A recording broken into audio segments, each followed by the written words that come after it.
Buenas tardes. Hoy hablaremos de lógica simbólica. Los lenguajes simbólicos son muy útiles porque el lenguaje natural, es decir, el español, italiano, inglés o cualquier otro idioma, es ambiguo. Seguramente habrás notado esto. Por ejemplo, cuando platicamos con alguien es muy fácil caer en malos entendidos o interpretar de manera distinta un mismo hecho. Lo que entendemos de algo está regido por nuestras costumbres, educación, religión, prejuicios, etc. Si esto es así, imagina qué tan ambiguos se pueden volver las cosas que están sujetas a tantas interpretaciones. Este sistema de símbolos lógicos, como todo lenguaje, tiene sus reglas. Se puede aplicar a cualquier lenguaje natural coloquial, independientemente del campo de conocimiento que se trate. Podemos pasar al lenguaje simbólico cualquier discurso científico, religioso, coloquial, político, etc., traduciéndolo a expresiones más sencillas para establecer con mayor precisión las relaciones que se dan entre las premisas y los argumentos. La lógica simbólica. Se trata de definir expresiones de argumentos del lenguaje simbólico específicos, identificar las proposiciones simples y compuestas, denotar variables expresadas simbológicamente en lenguaje natural, definir la expresión de un argumento en lenguaje simbólico. Empecemos por identificar qué es una proposición. Una proposición es un enunciado que se representa simbólicamente y del que se puede afirmar si es verdadero o falso. No puede ser una pregunta, exclamación o una orden. Naturalmente es un enunciado que se encuentra en varias preposiciones. Estas se definen partiendo de la letra P, Q, R o S, hasta terminar todas las proposiciones encontradas. Ahora veremos qué son unos conectores lógicos. Son aquellas palabras que naturalmente unen dos o más proposiciones. Utilizando conectores como proposiciones, recordemos que las proposiciones son enunciados. Veamos los ejemplos. Lo que ustedes están viendo en rojo son conectores que están uniendo dos proposiciones o dos enunciados. Nosotros podemos ver que la UNAM es una universidad y hasta aquí es un enunciado. Si vemos es virtual, es otra proposición. Estas se encuentran unidas por un conector. En la siguiente imagen vemos que hay dos tipos de lenguaje, el natural y el lenguaje formal. El lenguaje natural y estamos usando una conjunción, el lenguaje formal. Por eso este símbolo. Si usamos o, esto se denomina una disyunción y esta es denotada por la siguiente simbología. Igualmente, si usamos en nuestro lenguaje natural un sí, entonces hay una condición, se denomina condicional y es una flecha que va en un solo sentido.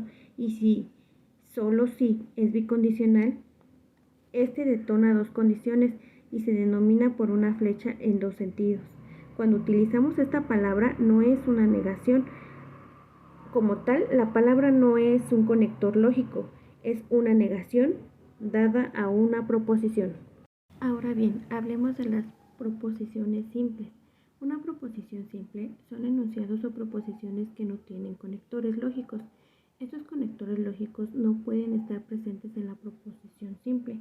Recordemos la regla que mencioné iniciando, y es que cuando tengo varias proposiciones simples debemos definirlas por separado, empezando con la letra P y en minúscula.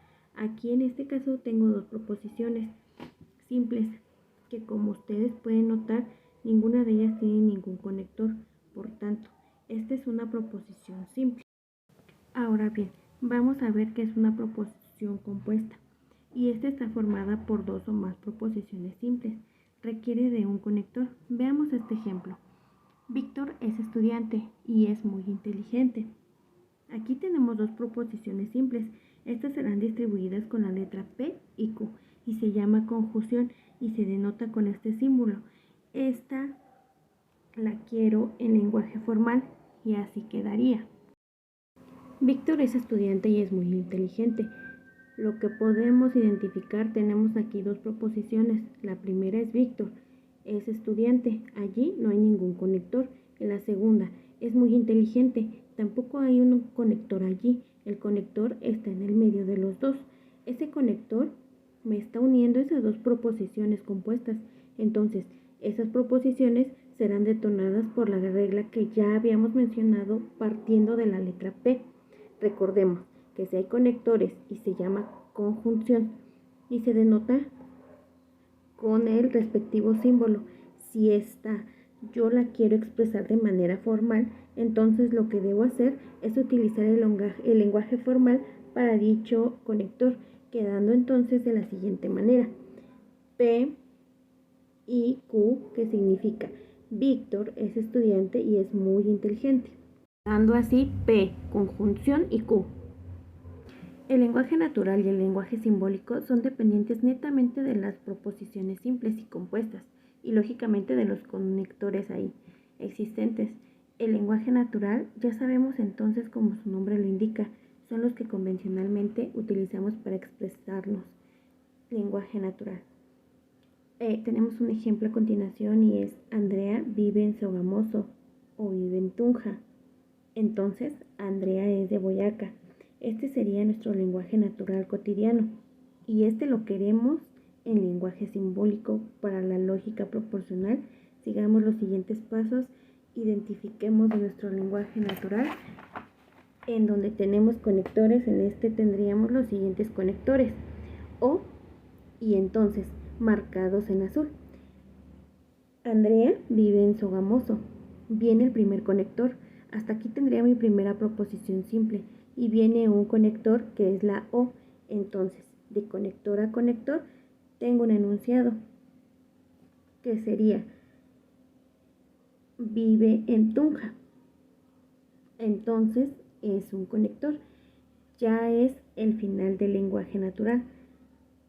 Entonces sería: y Andrea es de Boyacá. Sería así. Ya que están definidas las proposiciones simples, paso al lenguaje simbólico, utilizando los conectores. Empiezo: Andrea vive en Sogamoso. Esta queda como P. Luego, O es una disyunción detonada por el siguiente símbolo. Sigue: vive en Tunja. Le ponemos como Q. Entonces, un condicional, fijémonos que tenemos una coma. Así de separar las proposiciones compuestas con el uso del paréntesis o corchetes. Entonces es una flecha que va a un solo sentido. El conector condicional y continuo con Andrea es de Boyacá y este es con una R. De esta manera, y así queda del lenguaje natural al lenguaje simbólico. Aquí tenemos otro ejemplo. Juan va a adelgazar si y solo si come frutas y hace ejercicio diario, o si va al gimnasio y duerme bien. Primer paso: identificaremos conectores de mi lenguaje natural.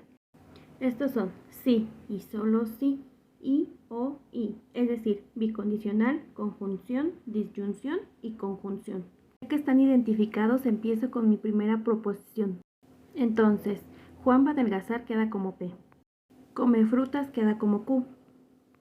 Hace ejercicio diario queda como R. Si va al gimnasio como S.